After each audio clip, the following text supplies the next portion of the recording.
निर्दलीय सांसद नवनीत राणा को मिली अस्पताल से छुट्टी। बाहर आते ही बोला उद्धव सरकार पर हमला। कहा अगर हनुमान चालीसा पढ़ना गुनाह है तो 14 दिन नहीं 14 साल की सजा दो। अगर हनुमान चालीसा और राम भगवान का नाम लेना अगर गुनाह है तो 14 दिन नहीं 14 साल रहने को मैं जेल में तैयार हूँ। नवनीत राणा की महाराष्ट्र सीएम उद्धव ठाकरे को चुनौती। कहा उद्धव को विरासत में मिल गई है कुर्सी, हिम्मत है तो मेरे खिलाफ चुनाव लड़ें।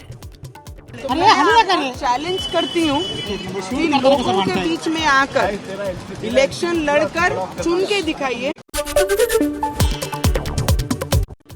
उद्धव ठाकरे को चैलेंज देने के बाद अब नवनीत दिल्ली आएंगी। सूत्रों के हवाले से खबर है कि नवनीत कल या परसों में दिल्ली आएंगी। दिल्ली दौरे पर गृह मंत्री और लोकसभा स्पीकर से मुलाकात कर मामले की करेंगी शिकायत। नवनीत राणा के पति और विधायक रवि राणा का उद्धव सरकार पर बड़ा हमला। कहा सत्ता का दुरुपयोग कर रहे हैं उद्धव ठाकरे। एक महिला से महाराष्ट्र के सीएम डर गए। हिमाचल में धर्मशाला विधानसभा भवन के गेट पर लगे खालिस्तानी झंडे और दीवारों पर पंजाबी में लिखे गए नारे। एबीपी न्यूज पर खबर दिखाए जाने के बाद पोस्टरों को हटाया गया। दीवारों पर हुई पुताई। पुलिस मामले की जांच में जुटी है। खालिस्तानी झंडे को लेकर हिमाचल में गरमाई सियासत। आम आदमी पार्टी ने बीजेपी पर उठाए सवाल। कहा हिमाचल सरकार कानून के मोर्चे पर फेल। सीएम जयराम बोले सुरक्षा में चूक की होगी जांच। इस घटना के खिलाफ हमने जांच के आदेश दे दिए है। एफआईआर दर्ज कर ली गई है और जो भी दोषी होंगे उनको पकड़ने की कोशिश कर रहे हैं। तेजिंदर पाल सिंह बग्गा का केजरीवाल पर बड़ा हमला। कहा बेअदबी करने वालों को जब तक जेल नहीं पहुंचा देते तब तक पूछता रहूंगा सवाल। पंजाब पुलिस का गलत इस्तेमाल कर रहे हैं केजरीवाल। ये सवाल आपके तब तक पूछे जाएंगे जब तक हम गुरु ग्रंथ साहब जी की बेइज्जती करने वालों को जेल की सलाखों के पीछे नहीं डलाएंगे। बग्गा की गिरफ्तारी पर जारी है देश में सियासी बवाल। आपके सांसद संजय सिंह ने बोला बीजेपी पर हमला। कहा पूरी बीजेपी सरकार मिलकर एक गुंडे को बचाने में लगी हुई है। बीजेपी गुंडे, लफंगों और दंगाइयों की पार्टी है और उन्होंने गुंडों को संरक्षण करने के लिए, बचाने के लिए अपना भरसक प्रयास किया। रांची कैश कांड में आईएएस पूजा सिंघल के सचिव सुमन कुमार को 5 दिन की ईडी रिमांड पर भेजा गया। कैश कांड की गुत्थी को सुलझाने में जुटी है ईडी। ईडी ने सुमन के घर से 17 करोड़ का कैश बरामद किया है। जम्मू कश्मीर में विपक्षी दलों ने सोमवार को बैठक बुलाई। परिसीमन आयोग की रिपोर्ट पर चर्चा होगी। परिसीमन रिपोर्ट को खारिज कर चुका है विपक्ष। यूपी के सिद्धार्थनगर में गरजा बुलडोजर। नगर पालिका की जमीन पर कराया गया था अवैध निर्माण। पुलिस बल की मौजूदगी में चलाया गया बुलडोजर।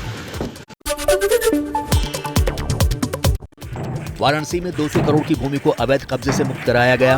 हथौड़े से तोड़ी गई अवैध दीवार। महमूदगंज इलाके में सरकारी फूलों के बाग के रास्ते पर दबंगई ने बनाई थी दीवार। प्रशासन ने कार्रवाई कर रास्ता बनाया। राजस्थान के बारे में चला बुलडोजर। कांग्रेस के नगर निगम के पूर्व सभापति कमल राठौर के पेट्रोल पंप पर हुई कार्रवाई। बता दें कि जमीन घोटाले में कमल राठौर जेल में बंद हैं। मध्य प्रदेश के दौरे पर यूपी के मुख्यमंत्री सीएम योगी आदित्यनाथ। दातिया में यूपी के सीएम योगी ने लिया मां पीताम्बरा का आशीर्वाद। अयोध्या में 84 कोसी परिक्रमा का समापन हुआ। 16 अप्रैल से हुई थी परिक्रमा की शुरुआत। 22 दिनों में 5 जिलों से होते हुए अयोध्या पहुंचे भक्त। श्रद्धालुओं ने रामलला के किए दर्शन। बता दें कि पिछले 2 साल से कोरोना के कारण 84 कोसी परिक्रमा पर लगाई गई थी रोक। बद्रीनाथ धाम के खुले कपाट। दर्शनों के लिए जुटी भक्तों की भीड़। बाबा बद्रीनाथ के जयकारों से गूंज उठी घाटी। आज से एक दिन में 15,000 भक्त कर सकेंगे दर्शन। गंगा सप्तमी के मौके पर वाराणसी के 84 घाटों पर 10,000 लोगों ने एक साथ उगते सूरज को दिया अर्घ्य। मान्यता के अनुसार आज के दिन ही गंगा स्वर्ग से धरती पर आई। देश में 24 घंटे में कोरोना के 3,451 नए केस। संक्रमण से 40 लोगों की मौत। कुल एक्टिव केस 20,000 के पार। एमपी के इंदौर में स्वर्णबाग कॉलोनी में लगी भीषण आग में 8 लोगों की मौत। सिर फिरे आशिक ने स्कूटी में लगाई थी आग। स्कूटी से पूरी बिल्डिंग में आग फैल गई। पुलिस ने आरोपी को गिरफ्तार कर लिया है। नोएडा के आम्रपाली सफार मार्केट में लगी भीषण आग। कड़ी मशक्कत के बाद दमकल विभाग ने आग पर पाया काबू। आग से लाखों का सामान जलकर राख हो गया। गनीमत ये रही कि आग से कोई हताहत नहीं हुआ है।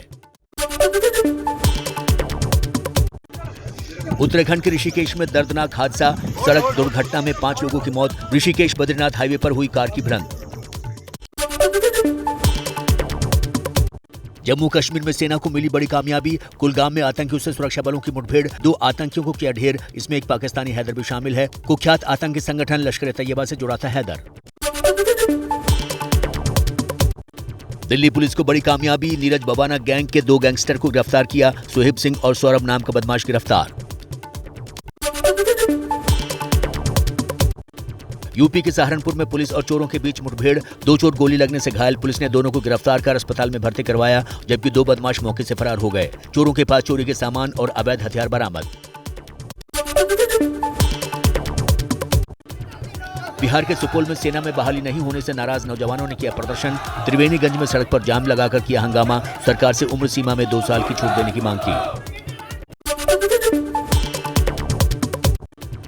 केरल के कोट्टायम में किसानों पर 2 तरफा मुसीबत, एक तरफ गंदा पानी तो दूसरी तरफ भारी बारिश से फसलों को हो रहा है नुकसान। गलवान घाटी में शहीद हुए वीर चक्र सम्मानित जवान की पत्नी ने पेश की हौसले की मिसाल। 11 महीने की ट्रेनिंग के बाद लेफ्टिनेंट के पद पर चयनित हुई शहीद दीपक सिंह की पत्नी रेखा।